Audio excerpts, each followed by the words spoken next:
안녕하세요. 한복집을 운영하고 있는 60대 여자입니다. 인생은 멀리서 보면 희극, 가까이서 보면 비극이라죠. 아무리 평범한 사람의 삶이라도 한편의 드라마, 영화 같은 극적인 순간이 있기 마련이잖아요.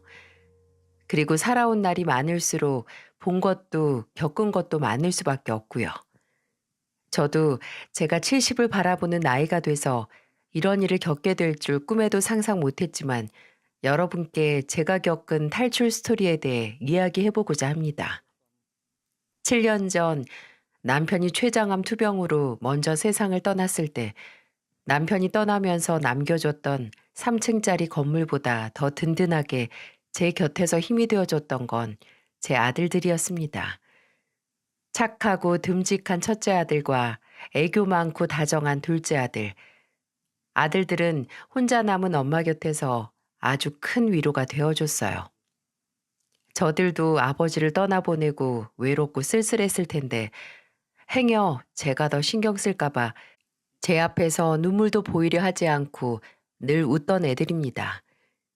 첫째 아들은 어릴 적 사고로 왼쪽 다리를 살짝 졌는데 그래서인지 어렸을 때부터 나가서 노는 것보다는 혼자 책을 보고 다큐멘터리를 보는 걸 좋아했어요. 엉덩이 힘으로 공부를 한다던데 그때 공부하는 습관이 잘 든 탓인지 늘 성적도 좋았고 어려움 없이 명문대에 들어가 대기업 연구원으로 공부를 하고 있죠. 제 형보다 까불거리고 활동적인 둘째도 저가 좋아하는 걸 찾다가 지금은 고등학교 교사로 일하고 있고요. 그렇게 잘 커준 애들이지만 딱 하나 제 마음을 아리게 하는 문제가 하나 있었어요. 그건 바로 첫째의 다리 문제였죠.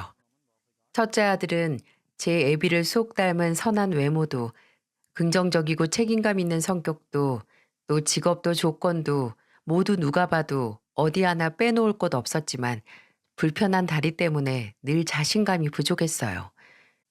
세상이 본인에게 보내는 장애에 대한 편견보다 더 높은 한계가 있다고 자신을 낮추었었죠. 특히 여자 관계가 그랬어요. 여자와의 사이에서 다리로 인한 상처를 받은 건 제가 알기론 없었지만 첫째 아들은 늘 여자와 만남에 있어서 소극적이었고 앞으로 나아가질 못했어요.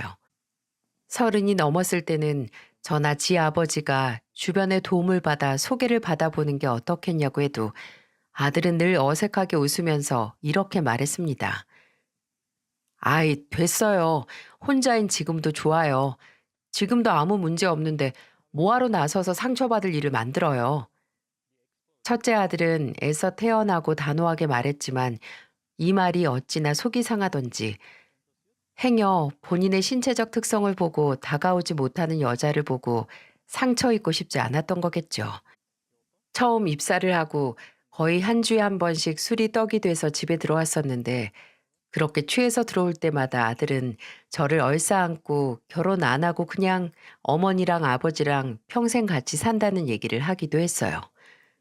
그렇게 말했던 아들도 딱 한 번 이성과 결혼 앞에서 소극적이었던 걸 후회했을 때가 있었네요.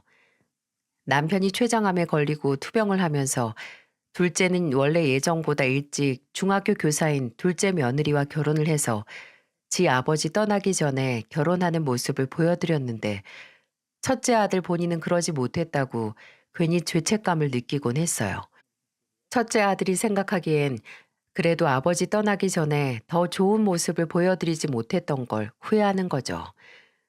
근데 그랬던 아들이 2년 뒤 37이 되는 나이에 갑자기 결혼 소식을 들고 왔다면 여러분께서 믿으실까요? 처음에는 저도 믿지 못했습니다. 아니, 누굴 만나고 있었다는 것조차 모르고 있었는데 갑자기 결혼이라니 너무 뜬금없는 고백이 아니냐고요. 근데 알고 보니 지 동생에게는 말을 했나 보더라고요. 너희는 어쩜 엄마만 이렇게 따돌리니? 준현이 너는 네 형이 너 혼자만 알고 있으라고 했다고 그렇게 입을 꾹 다물고 있었어. 형이 절대 말하지 말라고 본인이 말한다고 하는데 어떡해요.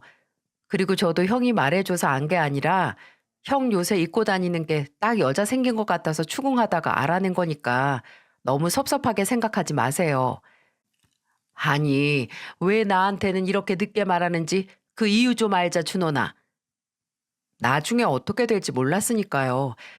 혹시 그냥 헤어지면 엄마가 실망할 수도 있고. 아이, 형, 실망할 게 뭐가 있어. 만나고 헤어지는 게 다 연애지. 형은 나 결혼 전에 사귀었던 여자들이랑 헤어질 때마다 나한테 실망했었어? 야, 넌 그게 재수 씨 앞에서 할 소리냐? 저는 아무렇지도 않아요, 아주버님. 그래봤자 저 만나기 전에 한 명밖에 없었던 거 알거든요. 근데 그럼 결혼하실 분은 뭐 하시는 분이에요? 나이는 어떻게 되시고요? 공무원이에요. 나이는 저보다 3살 어리고요. 어디서 만났니? 소개라도 받았어? 아니요. 그냥 친구들 따라 간 모임에서 만났어요.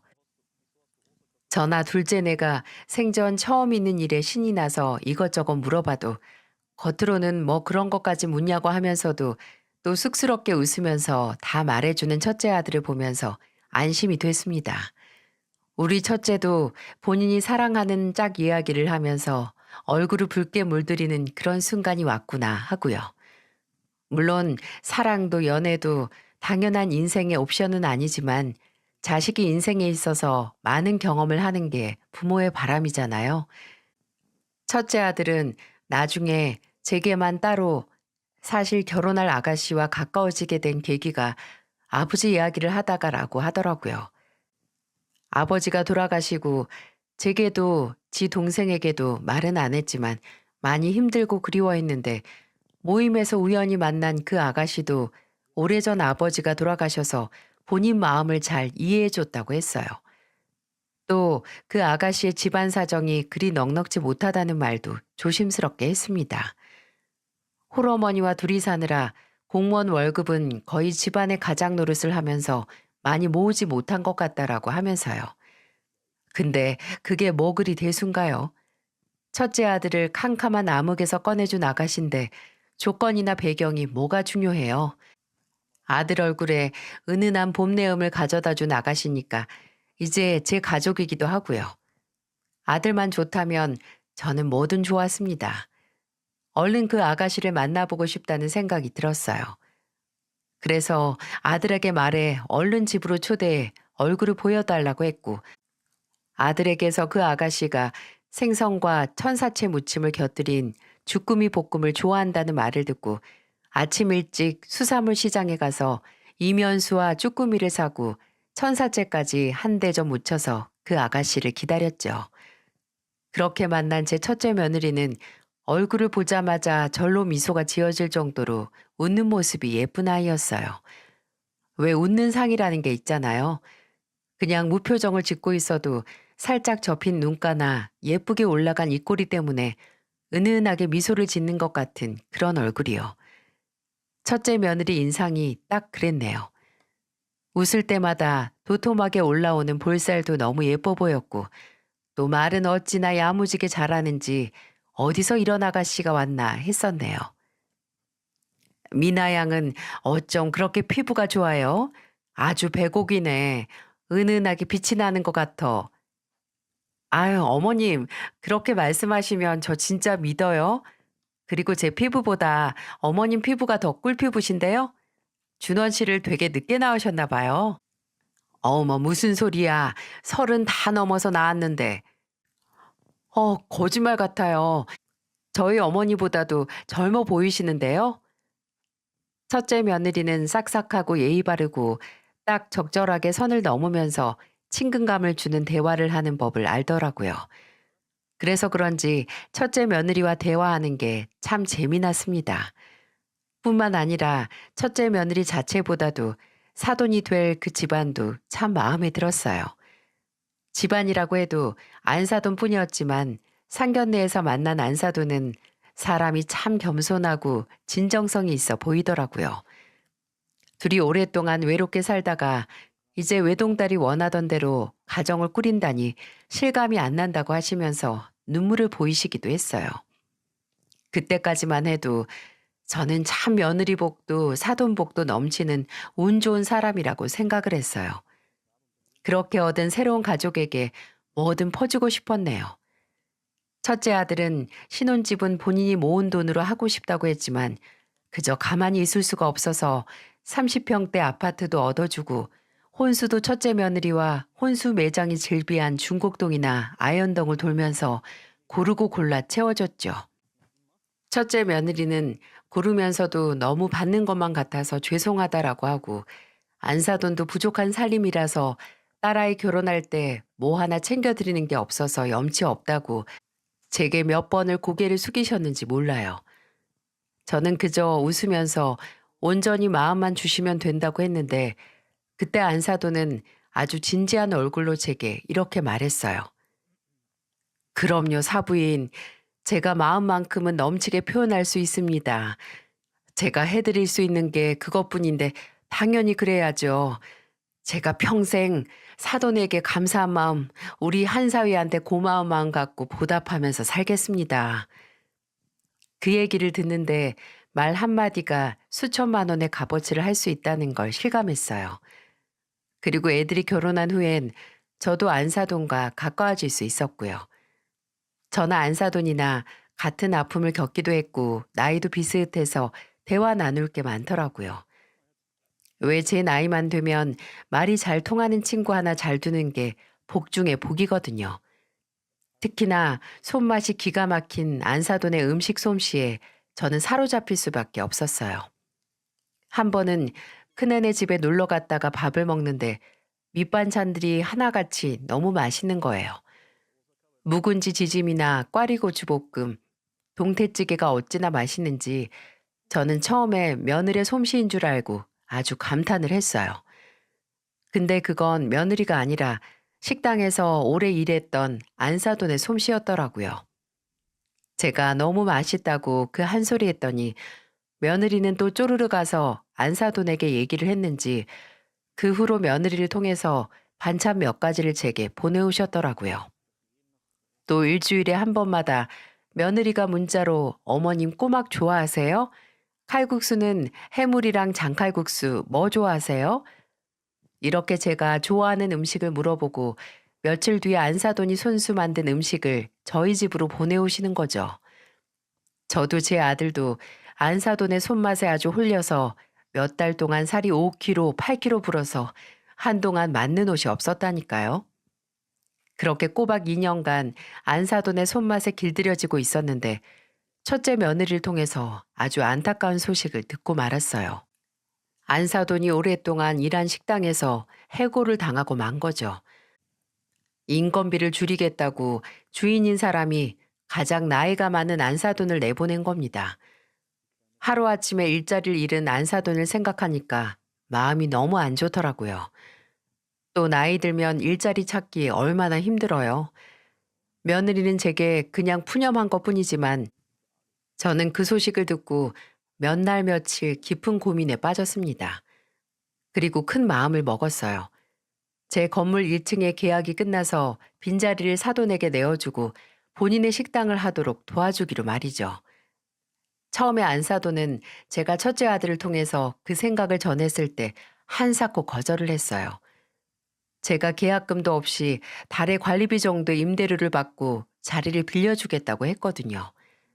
안사돈은 그것까지 받을 수 없다고 걱정 마시라고 거절을 했지만 저는 단호하게 제 뜻을 전했어요. 사돈, 우리가 언제까지 살겠어요. 우리 아직 인생의 절반도 안 왔을지도 모릅니다. 기회가 오면 눈치 보지 않고 잡아야 하는 나이예요. 저는 앞으로 쭉 사돈하고 건강하고 열심히 살면서 오래 보고 싶으니까 부디 제 결정을 따라와 주세요. 우리 사돈 손만 누구보다 내가 제일 잘 아는데 어떤 식당을 열더라도 잘 될 거라 보장할 수 있어요. 그리고 제가 그냥 도와주는 것도 아니에요. 나중에 식당 자리 잡으면 임대료도 꾸준히 올릴 테니까 탄탄하고 믿을 만한 비즈니스 관계라고 생각해 주세요. 저와 첫째 아들 그리고 며느리의 설득에 1층에 있는 제 한복집 옆에 나란히 백반집을 열게 됐습니다. 저는 자리만 내어줬지 공사 비용도 가게 열 때 들어간 초기 자본 비용은 모두 며느리와 아들이 보탠 돈과 안사돈이 그동안 모아뒀던 돈으로 했어요. 한 것에 비해 며느리도 안사돈도 제게 과분하게 고마워하는 것 같아서 얼굴이 화끈거렸네요. 제 딴에는 그 도우미 안사돈과 첫째 며느리에 대한 애정 표현이었으니 더 그랬겠죠. 근데 때로는 그런 애정 표현도 종종 첫째 며느리에게는 좀 부족한가 싶은 때도 있었습니다. 첫째 며느리가 좀 시기나 질투가 있었거든요. 특히나 저와 둘째 며느리 사이를 질투했어요. 저는 분명히 둘 다 제 예쁜 며느리고 둘 다 똑같이 애정을 준다고 생각했는데 첫째 며느리는 그렇게 느끼지 않았나 봐요. 이전에 제가 한복집 문 닫고 나서 옆에 마감한 안사돈의 백반집으로 넘어가서 문 닫고 단둘이서 저녁 겸 안사돈이 해준 순대볶음을 안주 삼아 막걸리를 마신 적이 있었거든요. 그때 술이 알딸딸하게 취한 안사돈이 첫째 며느리 이야기를 하면서 한 얘기가 있었어요. 애가 워낙 외동딸로 외롭게 지냈고 또 안사돈 본인도 입에 풀칠하느라 바빠서 그 시기에 마땅히 받아야 하는 관심과 애정을 못 준 게 참 한이 된다고 하더군요. 그래서 어른스러워 보이던 애가 애정 결핍 같은 모습을 보일 때마다 미안하고 안쓰럽다고요. 그 얘기를 듣고 보니 종종 첫째 며느리가 저와 둘째 며느리 사이를 질투하는 모습을 보면 아, 조금 더 관심이 필요하나 하는 고민을 하곤 했습니다. 명절에 가족이 모이다 보면 다들 저 할 거 하느라 바쁘잖아요. 상 차리는 사람도 있고 정리정돈하는 사람이 있고 주방에서 음식을 만드는 사람이 있고 근데 둘째 며느리가 음식에는 재주가 없어서 주방에서 일을 할 때는 꼭 제 옆에서 제가 시키는 간단한 일만 하곤 했어요. 그래서 본의 아니게 단둘이 주방에 붙어서 저는 잡채 만들고 둘째 며느리는 옆에서 나물 넣을 거 손질하고 있는데 그때 저와 둘째 며느리 사이를 비집고 첫째 며느리가 쏙 나타나서 그러는 겁니다. 동서가 가서 전 부쳐. 내가 여기서 어머님 보조할게. 또 한 번은 둘째 며느리가 친정 어머니 생신 선물을 산다고 제게 뭘 살지 고민되니까 같이 가서 골라달라고 하더라고요. 그래서 주말에 날 잡고 같이 백화점에 갔었는데 첫째 며느리가 이걸 알고 아주 단단히 토라졌어요. 일주일 동안 제 연락을 안 받는 겁니다. 처음에는 영문을 모르던 제가 무슨 일이 있나 싶어서 첫째 아들에게 연락을 하니까 아들은 난처해 하면서 며느리가 왜 제 연락을 모른 척 했는지 설명을 하더라고요. 재수 씨랑 엄마랑 둘이서 백화점 간 걸 알고 서운해 하고 있다고 말이죠. 그때는 참 당황스럽고 어이가 없다가도 그 모습이 귀여워 보이기도 했습니다. 시어머니의 사랑을 두고 손 아래 동서를 질투하는 모습이 어릴 적 통과 의례처럼 겪어야 하는 시기를 놓친 걸 보상받으려는 행동 같아서 안쓰럽기도 했고요. 그래서 그 주 주말 첫째 며느리도 데리고 백화점에서 쇼핑하고 밥도 먹고 가고 싶다던 디저트 파는 카페도 함께 갔네요. 그래도 저 동서에게 너무 경쟁심을 갖는 건 아닌가 했어요. 둘째 며느리가 먼저 제 가족이 되기도 했고 또 둘째 며느리가 외모도 그렇고 조건도 참 괜찮거든요. 모르는 사람도 질투라는 감정이 생길 수 있다 싶을 정도로 애가 참 괜찮았어요. 제 일에도 열정이 있고 성격도 똑부러지고 둘째 며느리가 막 결혼해서 저와 가족이 됐을 때 다른 거 다 제쳐두고 먼저 챙긴 게 바로 제가 병원 가서 건강검진 받고 약 타러 가는 날이었어요. 제가 고혈압이 있어서 약을 꾸준히 챙겨 먹어야 하고 또 초기 당뇨 증상이 좀 있어서 그것도 꾸준히 관리를 하고 있거든요. 근데 둘째 며느리는 그걸 지 서방에게서 들었는지 결혼하고 나서 제가 병원 가는 날짜를 꼬박 제 휴대폰 달력에 저장해 놓고 꼭 병원 가기 이틀 전에 제게 전화를 했습니다. 함께 병원에 가자고 말이죠. 이러니 제가 어떻게 이 아이를 예뻐하지 않을 수 있겠어요? 그래도 첫째가 온 뒤로는 둘 다 똑같이 대하고 똑같이 애정을 표현하려고 했는데 나중에는 둘째 며느리도 첫째 며느리가 질투를 한다는 걸 알아챘더라고요. 그래서 꼭 저와 어디를 가려고 하면 먼저 첫째 며느리를 부르곤 했어요. 둘째 며느리는 그래도 첫째 며느리와 어떻게든 잘 지내보려고 제 딴에는 노력을 한 거죠. 저도 비교적 늦게 가족이 된 첫째가 소외감을 갖지 않도록 노력을 했고요. 하지만 지금 생각해보면 제가 무엇을 했든 첫째에게 있던 근원적인 외로움과 결핍은 채워지지 않았을 겁니다. 그건 제가 채워줄 수 없던 거였어요.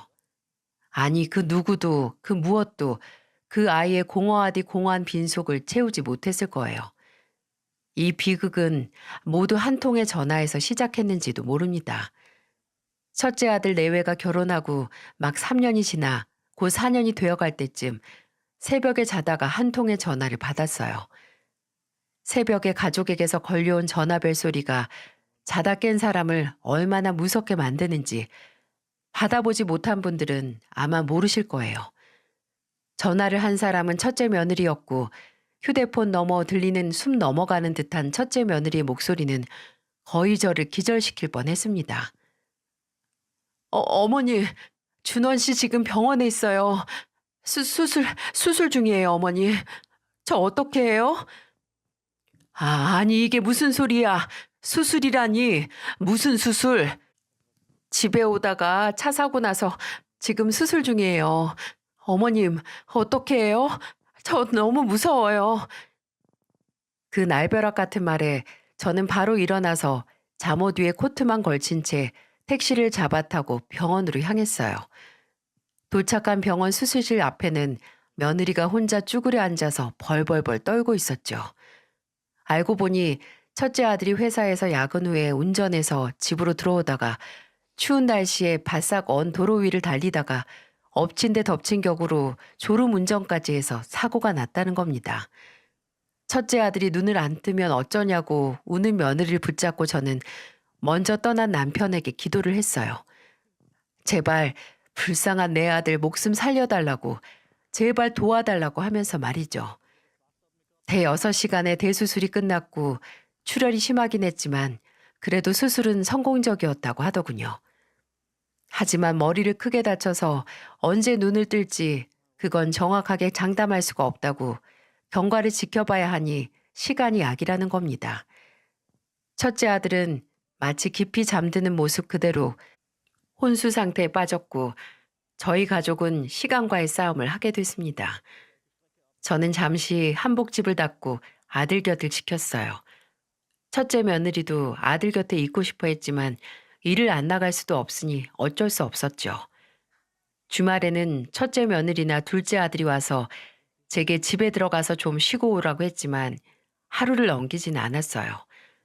아들이 언제 눈을 뜰지 모르니 오래 자리를 비울 수가 없더라고요.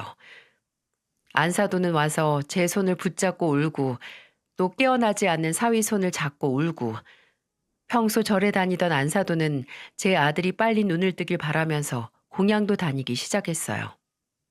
얼마나 지났을까. 아들이 수술을 하고 나서 2주가 지나도록 눈을 안 뜨니 참 미치겠더라고요. 제 남은 수명을 일어나지 못하는 아들에게 주어도 좋으니 제발 아들이 정신만 차려서 저와 눈을 마주치길 바랐어요. 그렇게 하루하루 피가 마르고 그래도 수술이 잘 됐으니 다행이다라는 천국과 하지만 이대로 안 깨어나면 무슨 소용인가 하는 지옥을 오고 가는 나날이 반복되는 그 정신이 쏙 빠지는 와중에 시간이 지날수록 미심쩍은 게 하나 눈에 들어오더라고요. 아들이 수술을 하고 나서 초반에는 하늘이 무너질 것처럼 좌절하던 첫째 며느리가 날이 갈수록 병원에 찾아오는 게 줄어드는 게 아니겠어요? 물론 평일에는 어쩔 수 없죠. 근데 퇴근하고 나서도 와서 한두 시간 정도 있다가 바로 제게 어머님, 제가 집에 가서도 일할 게 있거든요. 정말 죄송한데 저 오늘은 이만 들어가 볼게요. 라고 바로 집에 간다는 겁니다. 그래요. 일단 산 사람은 살아야 하니 밥벌이 지장이 있으면 안 되죠. 근데 어떻게 그렇게 바쁠 수 있냐는 겁니다. 아들은 정말 깨어날지 아닐지도 확실치 않는데 그 후로는 아예 제게 먼저 전화를 해서 오늘은 남아서 잔업할 게 있어서 못 들릴 것 같다. 오늘은 구청에서 행사 잡힌 게 있어서 거기 참가해야 한다라고 하면서 안 오고 일 핑계로 병원에 안 오는 날이 많아지는 겁니다. 심지어 주말에도 제게 말도 없이 둘째 아들에게 연락을 해서 대신 병원에 가서 저와 교대를 해달라고 해서 기다리던 첫째 며느리는 안 오고 둘째 아들이 나타나서 좀 언짢았네요. 둘째 아들에게 들어보니 주말에도 출근을 한다고 했다는데 어쩔 수 없이 좀 화도 나고 그래 남편도 이렇게 안 깨어나는 와중에 일까지 바쁘면 정말 정신없겠다 했어요. 그래서 그날은 둘째 아들에게 간호를 맡기고 집으로 갔습니다. 집에 가는 길에 첫째 며느리가 좋아하는 오징어 사서 집에 가서 오징어 볶음을 만들었어요. 남편도 없이 집에 혼자 있는 며느리 가져다 주려고요. 오징어 볶음뿐만 아니라 간단한 반찬도 싸서 택시 타고 며느리 집에 갔는데 아파트 단지 앞에서 내리는데 제가 타고 있던 택시에서 얼마 멀지 않은 곳에 검은색 세단 하나가 주차되어 있는 게 보이더라고요. 그 안에서 낯익은 사람이 내리지 않았다면 생전 처음 보는 차를 주의 깊게 보지 않았을 거예요. 그 차의 조수석에서 내려서 운전석에 앉은 사람에게 다정하게 손을 흔드는 사람은 다름 아닌 며느리였습니다. 아니, 주말에도 일한다고 남편이 입원한 병원에도 못 오던 애가 그 시간에 왜 모르는 차에서 내리는 걸까요? 며느리를 내려주고 멀어지는 차를 보면서 저는 며느리에게 다가갔습니다. 예, 미나야. 어머, 깜짝이야. 어? 어머님, 여긴 왜 오셨어요? 내가 뭐 못 올 때 왔니? 내가 들러서 반찬이라도 가져다 주려고 왔지. 근데 저건 누구야? 누구요? 아, 저 차요? 어머님, 이상한 생각하지 마세요. 저 오늘 출근했다고 했잖아요. 같이 근무하는 직장 동료예요. 왜 안 하던 의심을 하세요? 어머님 피곤하시구나. 어머, 난 이상한 생각 안 했다. 그렇게 놀라니까 내가 다 민망하구나.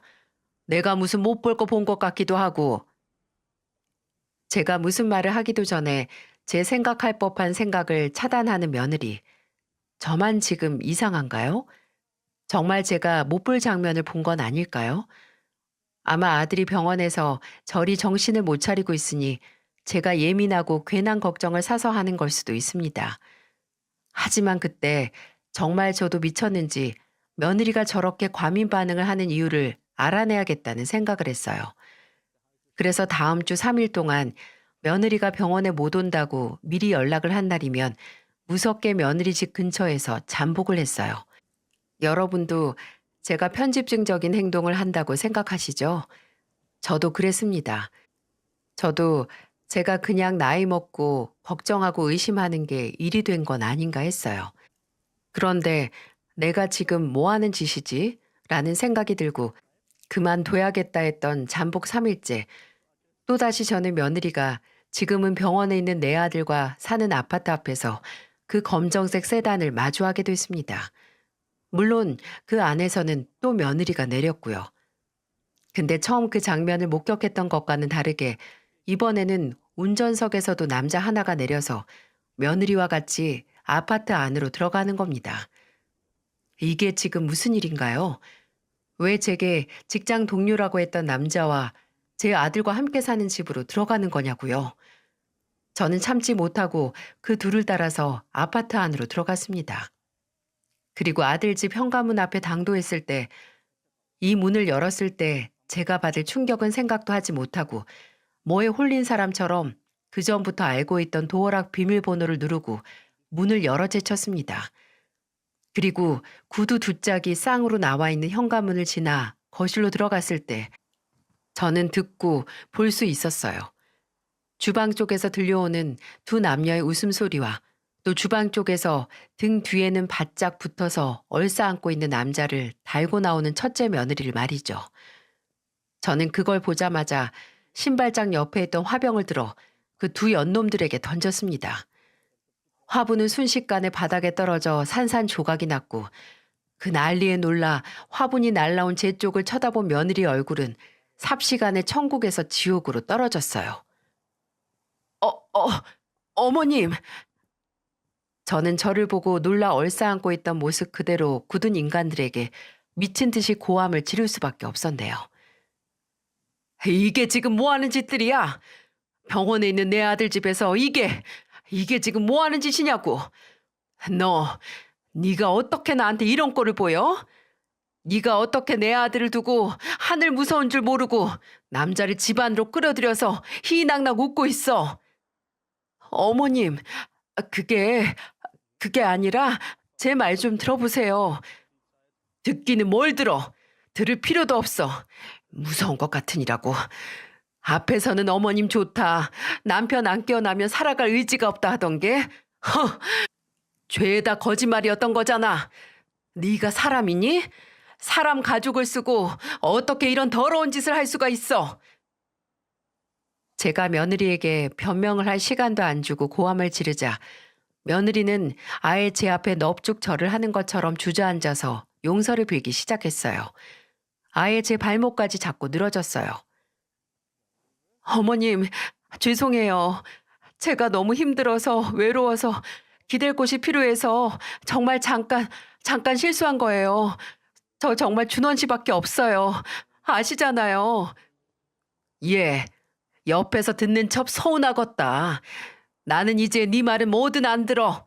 내가 왜 네 말을 믿니? 이렇게 내 두 눈으로 똑똑히 확인을 했는데 이건 알아.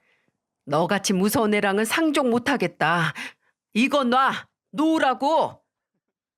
못 나요, 어머님. 이대로 나가시면 바로 저랑 연도 끊으시고 남편이 깨어났을 때 이 사실도 다 알리실 거잖아요. 아니세요? 저랑 준원 씨 이혼시키실 거죠?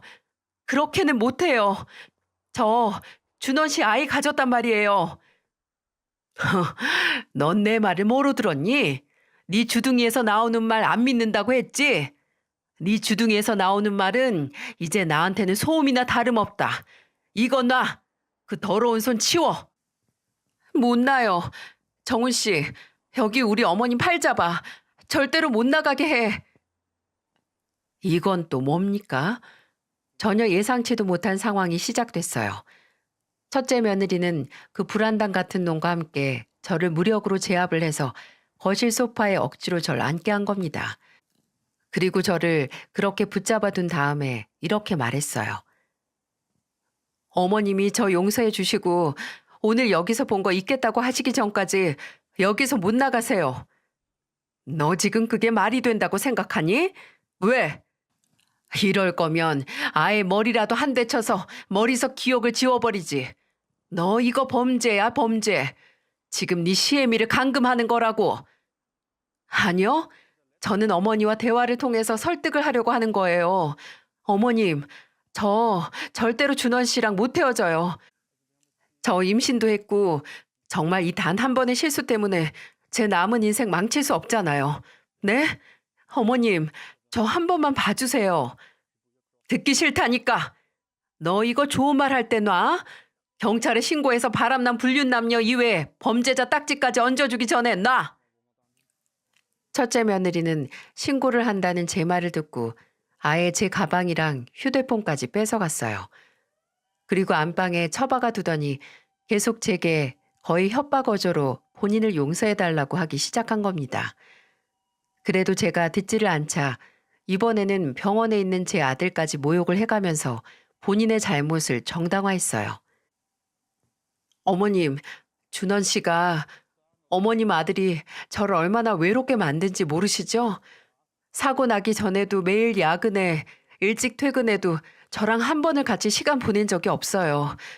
저 만나기 전에는 연애 한번 못했다더니 진짜 연애할 때부터 눈치도 없고 분위기 잡을 줄도 모르고 또 절 여자로 보지도 않았다고요. 좋은 말로 타일러도 내보내달라 썽을 내도 첫째 며느리는 당장 본인의 잘못이 만천하에 밝혀질까 두려워 돌아버린 사람처럼 작정하고 저를 그 집에서 내보내주지 않았습니다. 그리고 며느리의 바람 상대도 어찌나 멍청하고 속이 없는지 본인을 실수라고 변명하는 첫째 며느리의 말을 듣고 제 앞에서 장승처럼 버티고 있는 게 아니겠어요? 70을 바라보는 나이에 감금이라니 그것도 제 며느리에게 충격적이고 어처구니가 없었네요. 더 화가 나는 건 지들 부모님 뻘인 저를 집안에 붙잡아 두고 둘이서 속닥거리더니 아주 비장한 얼굴로 다가와 이렇게 묻더군요. 어머님, 이제 곧 저녁 시간인데 배 안 고프세요? 저희 뭐 먹을 거 시킬 건데 뭐 드시고 싶은 거 있으세요? 너 같으면 이렇게 내 아들 배신한 인간한테 붙잡혀서 집에도 못 가는데 목구멍으로 음식이 넘어가겠니? 아, 그럼 마음대로 하세요. 저희는 족발 시켜서 먹을 테니까. 제정신이 아닌 것 같았어요. 다 걸린 마당에 잃을 게 없다고 생각한 걸까요? 첫째 며느리는 그 바람 상대와 함께 진짜 족발을 시켜서 먹기 시작했어요. 심지어 아주 자리를 깔아놓고 소주까지 마시더군요. 그 꼴을 보면서 너무 한심하고 할 말도 다 하긴 했지만 또 언제 어느 순간 정신줄 더 놓고 내게 위협이 될 만한 행동을 할 수도 있다는 생각이 들어서 조금 무섭기도 했네요. 근데 그런 마음을 아는 건지 모르는 건지 술에 취한 며느리는 거실 소파에 가만히 앉아있는 저를 보더니 갑자기 주방에서 찬밥과 족발과 함께 온 밑반찬들을 가져와서 제 앞에 탁 놓더라고요. 어머님, 족발 안 좋아하시죠? 그래도 굶으시면 안 되니까 이거라도 드세요. 제가 밥한 지 좀 돼서 찬밥밖에 없어요. 됐다. 안 먹어. 가져가라. 왜요? 반찬이 마음에 안 드세요? 어머님, 제 말 믿고 저 용서해 주시면 새로 밥 해드릴게요. 얘가 취했나 싶었습니다. 고작 음식 하나로 저를 협박하는 모양이 말이죠. 제가 모든 회유나 협박, 설득과 구걸과 같은 부탁에도 미동도 없자 아예 제 앞에 주저앉아서 울면서 제발 용서해달라고 용서 안 해주면 당장 창문 밖으로 뛰어내릴 거라는 헛소리까지 하더군요. 어머님, 저희 어머니 아시죠? 저희 어머니 저 없으면 못 살아요. 어머님, 정말 그렇게까지 되는 꼴 보고 싶으세요? 사람 목숨까지 들먹이는데 여기서 정상적인 대화는 불가능하고 차라리 살살 달래서 제 휴대폰을 받고 이 집에서 나가는 수밖에 없을 것 같더라고요. 그래서 저는 한숨을 푹 한 번 쉬고 며느리에게 용서한다고 가족들한테 말하지 않겠다고 말을 했어요. 그걸 들은 며느리는 정말요? 진짜예요, 어머님? 하더니 제게 그럼 각서를 쓰라고 하더군요. 술은 취했어도 확실히 하자는 거죠. 저는 비틀거리면서 제 앞에 종이와 펜을 가져와서 지가 부르는 대로 쓰라는 며느리의 목소리에 맞춰서 펜을 들어 휘적거리기 시작했어요. 어머님, 잘 받아 적으세요. 나 김영수는 며느리 이민아의 말을 전적으로 믿고 금일 봤던 일에 대해서 절대적으로 함구한다. 이 일을 밖에 나가서 아무에게도 말하지 않는다. 쓰셨어요? 어머님, 지장까지 찍으세요. 여기 사인도 하시고요. 참나, 이게 대체 무슨 소용이 있다고 라는 생각을 하면서 며느리가 말하는 대로 다 했습니다. 그리고 힘없이 말했어요. 이제 됐지? 이제 나 좀 보내주렴. 이렇게 붙잡아 둔다고 당장 뭐가 변하니? 어머님, 지금 벌써 밤이에요. 밤. 좀 있으면 밤 12시가 넘는다고요. 오늘은 그냥 여기서 주무시고 제가 내일 아침에 보내드릴게요. 네? 저만 믿으세요. 제 말 믿는다고 여기 이렇게 지장까지 찍으셨잖아요. 술에 취한 며느리와 바람난 상대는 아예 현관문 앞에 이불을 펴고 들어 누워서 교대로 저를 감시하면서 잤습니다. 저는 뜬 눈으로 밤을 지새웠고요. 그러다가 저도 모르게 잠깐 잠들었는데 벽에 걸린 시계를 보니 아침 9시가 넘은 게 아니겠어요? 금요일 낮에 이 집에 들어왔는데 토요일 아침까지 며느리에게 붙들려 있던 겁니다. 정신을 차리고 거실에 족발 먹던 난장판을 치우고 있던 며느리에게 말했어요. 어제 각서 쓰면 집에 보내준다고 했으니까 이제 집에 간다고 휴대폰이랑 가방을 달라고 말이죠. 근데 며느리가 제게 뭐라고 했는지 아세요? 어머님, 솔직히 그런 종이 한 장이 무슨 소용이에요. 어머님이 그냥 나가서 아무나 붙잡고 말하면 다 끝나는 건데. 너 도대체 뭐가 문제니? 그럼 뭐 이렇게 평생 날 붙들고 있겠다고? 정신 좀 차려라. 너 지금 이럴 때가 아니야.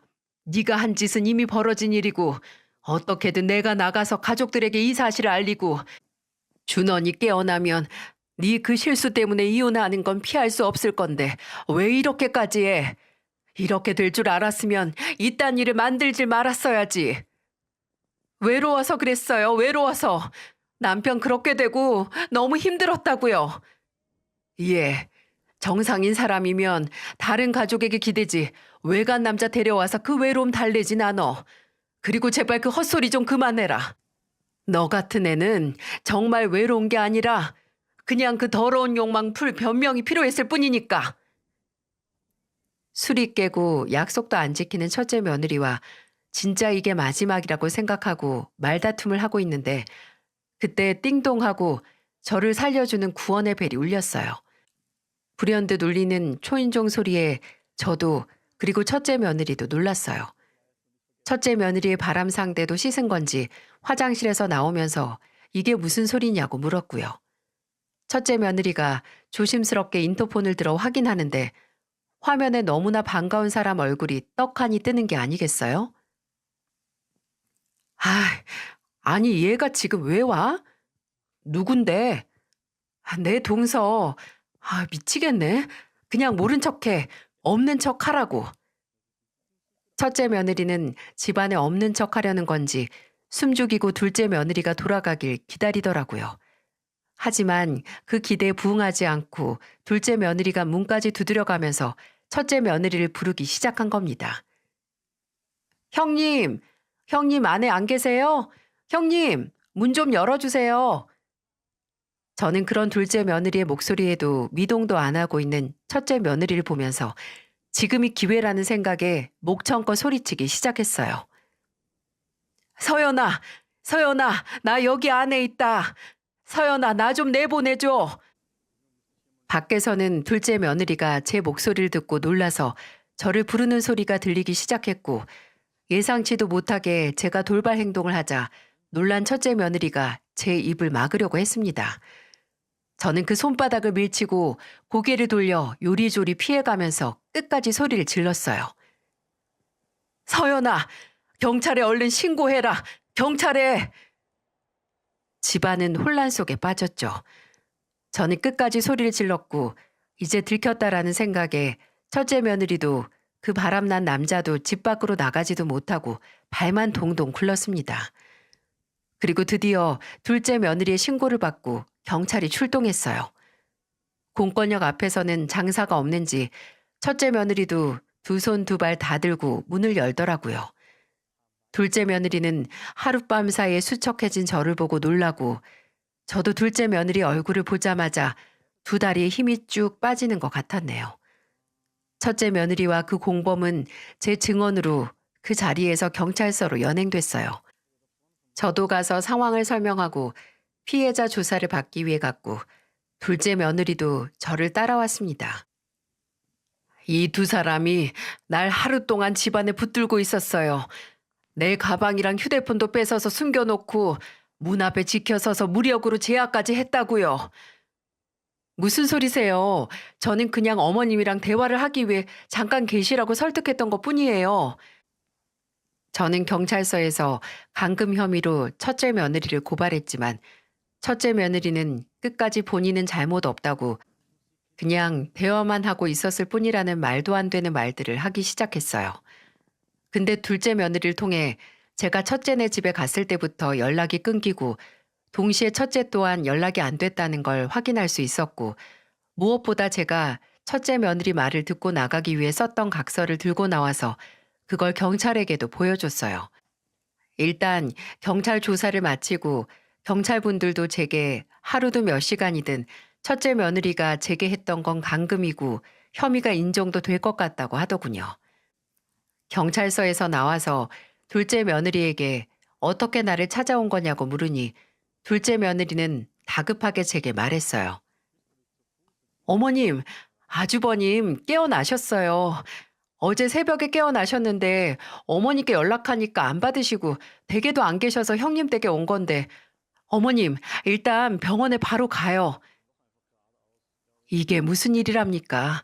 그 미친 것들 때문에 제 아들이 혼수 상태에서 깨어난 것도 바로 못 보고 시간만 허비한 겁니다. 저는 잠도 못 잔 상태에서 정신없이 병원으로 향했고 힘이 없긴 했지만 그래도 눈을 뜨고 의사소통을 할 수 있을 정도로 깨어난 첫째 아들을 만날 수 있었어요. 아들이 깨어난 건 이루 말할 수 없을 정도로 기뻤지만 이제 아들이 회복을 한 다음에 제게 있었던 그 충격적인 사건을 아들에게 어떻게 말해야 하나 고민이 됐습니다. 무조건적으로 안정을 취해야 하니 며느리에 대한 이야기는 하지 않았어요. 그저 첫째 며느리 친정에 일이 있어서 못 왔다고 둘러댈 뿐이었죠. 근데 그런 제 걱정을 첫째 며느리 걔가 홀랑 날려버렸습니다. 경찰 조사가 끝나고 바로 제가 있는 병원에 와서 눈을 뜬 첫째 아들을 보더니 지가 지 입으로 저지른 죄를 죄다 풀어버렸거든요. 여보? 일어났어? 괜찮아? 여보, 내가 미안해. 어머님이 다 말했지. 내가 제정신이 아니었어. 근데 진짜 진지한 사이 아니야. 나 믿어줘. 내가 당신을 얼마나 걱정하고 기다렸는데. 저는 둘째 아들을 시켜서 뚫린 입에서 오물과 같은 자기별로만 내뱉는 그년을 내보냈어요. 그리고 어리둥절하고 상황 파악을 하지 못한 첫째 아들에게 모든 걸 고백했습니다.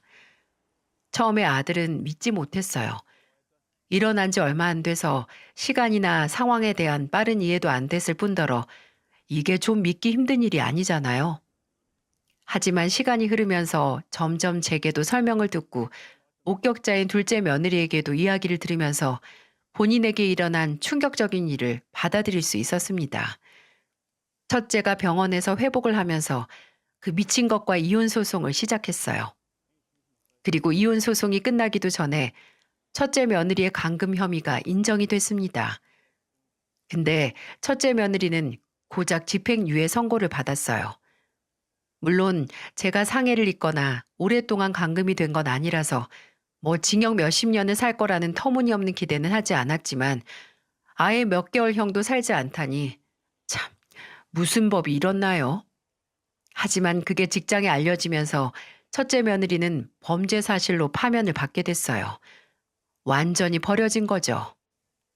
외도와 가족을 상대로 저지른 범죄 사실까지 있는데 심지어 첫째 며느리가 이혼 소송 중에 뻑하면 병원에 찾아와서 제발 용서해달라, 받아달라 난동을 치는 바람에 이혼 소송의 결과는 당연히 제 아들에게 유리한 결과가 나올 수밖에 없었네요. 그리고 그 불륜 상대 놈에게도 상간남 소송까지 해서 받아낼 수 있는 건 모두 받아냈어요. 직장에서도 팽당하고 가족들에게도 버림받은 첫째 며느리, 걔가 불쌍하진 않았습니다. 같은 인간으로서 일말의 안타까운 감정도 느끼지 못했어요. 하지만 단 한 가지 유감스러운 부분이 있었습니다. 바로 안사돈이었네요. 딸이 감옥은 안 갔어도 범죄자 딱지가 붙고 동시에 외도로 이혼녀 딱지까지 붙자 안사돈 또한 무너지기 시작했어요. 백반집 문을 닫고 제게 죄송하다며 정말 서럽게 울면서 용서를 빌었어요. 죄송합니다, 사부인. 정말 죄송해요. 어려서부터 외롭게 자라서 사람한테 관심이나 애정을 갈구하긴 했어도 이런 짓을 저지를 거라고는 정말 예민저도 상상조차 못했습니다. 제 불찰이고 제가 잘못 가르쳐서 그래요. 제가 정말 입이 몇 개라도 할 말이 없네요. 물론 안사돈에 대한 제 감정이 이전과 같다고 할 수는 없지만 또 이게 어떻게 안사돈의 죄가 되겠습니까? 그리고 저는 이번 일로 제 건물에서 안사돈을 내쫓을 생각도 안 하고 있었어요. 근데 안사돈은 먼저 식당을 비우고 가게를 접을 준비를 하는 게 아니겠어요? 제가 이럴 필요 없다. 안사돈의 딸이 저와 제 아들에게 씻을 수 없는 죄를 저지른 건 사실이지만 그걸 사돈에게 책임을 물을 생각도 없고 그냥 건물주와 세입자로 관계를 이어나가자라고 말했어요. 하지만 안사돈은 아주 정중하고 또 단호하게 제 말을 거절하며 이렇게 말하더군요. 미나가 저지른 짓은 평생에 걸쳐도 용서받아서는 안 되는 짓이라는 걸 애민저도 잘 알고 있습니다. 사돈, 절대로 용서하지 마세요. 평생 저도 미나도 사돈과 한서방에게 사죄하면서 살겠습니다. 제가 애미로서 그렇게 만들겠습니다. 그리고 제가 도저히 염치도 없고 부끄러워서 사돈이나 한서방 근처에 있을 수가 없네요. 말씀은 정말 감사하지만 제가 견딜 수 없어서 그러니까 너그러 이해해 주세요. 사돈, 정말 죄송합니다.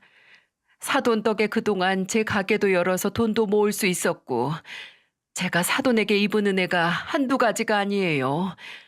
그리고 그 은혜에 딸년의 어리석은 행동으로 보답을 해서 애미로서 너무 부끄럽습니다. 죄송합니다, 사돈. 그리고 안사돈은 제게 마지막 임대료와 함께 성의금의 의미로 몇백만 원을 더 넣어서 입금하고 식당을 말끔히 정리한 뒤 돌연 연락을 끊었습니다. 한때는 첫째 며느리였던 그애도 파면당하고 변변치 않은 아르바이트 자리를 전전하면서 산다고 하던데 두 모녀가 어떻게 살지 참 막막하기만 합니다. 그래요. 아무리 죄를 저질렀어도 부모로서 어찌 단칼에 자식을 버릴 수 있겠습니까? 안사돈의 결정이 너무나 이해가 가고 또 같은 인간으로서 응원도 하고 싶습니다. 딸인 그것은 참 인간도 아니었지만 안사돈은 사람 자체로는 참 배울 점도 많고 좋은 분이었거든요. 어찌 그렇게 좋은 어른에게 그런 자식이 나왔는지 부모의 역할은 참 오묘하고 어려운 것 같습니다. 내가 얼마나 좋은 사람인지와는 다르게 결과가 달라질 수도 있으니 말이죠. 그 사건 후로 아들은 몇 달 동안 병원에 더 입원을 하며 몸도 또 마음도 회복을 해갔어요. 이혼 소송 중에는 정말 식음을 전폐하고 미움도 목구멍으로 못 넘길 정도로 힘들어했는데 이제는 퇴원도 하고 직장에 복귀도 하면서 다시 일상을 회복해가고 있습니다. 저나 지 동생에게는 이제 정말 괜찮다고 걱정 말라고 말은 하지만 종종 숙여지는 아들의 고개를 보면 제 가슴이 저릿하게 아파오곤 합니다. 애미로서 부모로서 자식이 살면서 입은 깊은 상처를 평생 보듬어주고 또 잊고 새로 시작할 수 있도록 응원을 보내야겠죠. 인생이 영화나 드라마와 다른 점은 화면이 꺼져도 우리의 인생은 끝까지 계속된다는 점에 있습니다. 무슨 일이 일어나고 무슨 사건을 겪어도 그 다음 장에서는 다시 남은 인생을 살아갈 수밖에 없으니 말이죠. 또 그래서 현실의 인생이 더 값진 게 아닌가 싶기도 하네요. 과거에서 배우고 과거의 상처를 이겨내고 무한하게 성장하면서 더 나아지는 삶을 추구하며 살 수 있는 기회를 얻을 수 있으니 말입니다. 이야기를 들어주셔서 감사합니다. 부디 앞으로 제 아들의 인생에 더 이상의 오점은 없길 기도해 주시고 또 응원해 주시길 바랍니다. 감사합니다.